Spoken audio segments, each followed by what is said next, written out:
Apartheid, assassinat, apartheid, Silence, souffrance, L'espoir, silence, vérité, l'espoir. Vérité. Par rapport, même on a un exemple concret du 6 septembre, parce que il nous cache la vérité sur sa mort. On ne sait pas vraiment qui, on soupçonne, mais on ne sait pas vraiment qui l'a tué. Et aussi, tu as la vérité de tous les jours. Parce que deux fois, dans les informations ou dans les lieux, on ne dit pas forcément la vérité. On nous cache des choses, alors que c'est des choses vraiment importantes pour la famille ou pour nous. Et je veux dire aussi vérité par rapport à notre monde actuel, parce que ça nous cache des facettes, c'est comme un peu la manipulation quoi. On te ment pour te cacher quelque chose, alors que cette chose elle peut te rendre encore plus grand ou t'aider en fait, tout simplement. Nous, les gens de banlieue, on dit ouais. Enfin, on est mal vu en fait par les gens, par les autres personnes hors banlieue, on va dire.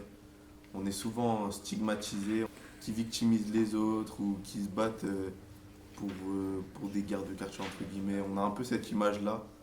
En fait, maintenant, là, on est obligé de faire un peu justice nous-mêmes. Parce que la justice en elle-même, elle veut pas trop s'occuper.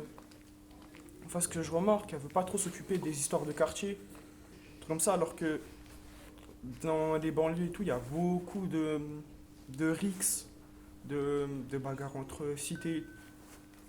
Et après, dès qu'il y a un petit frère qui meurt, on est obligé de faire justice nous-mêmes parce que la police, elle décide d'oublier.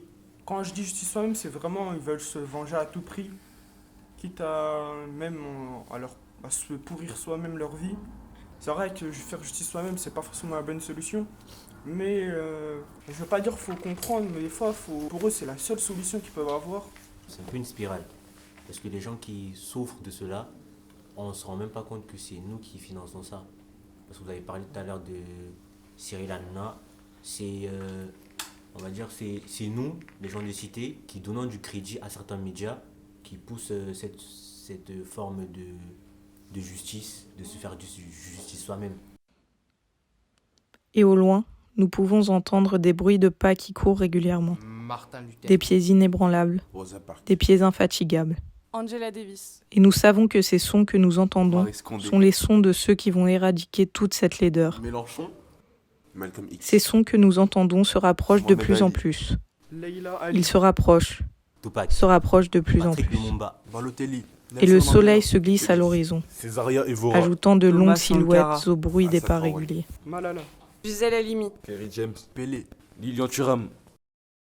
Les manifestants dans la rue.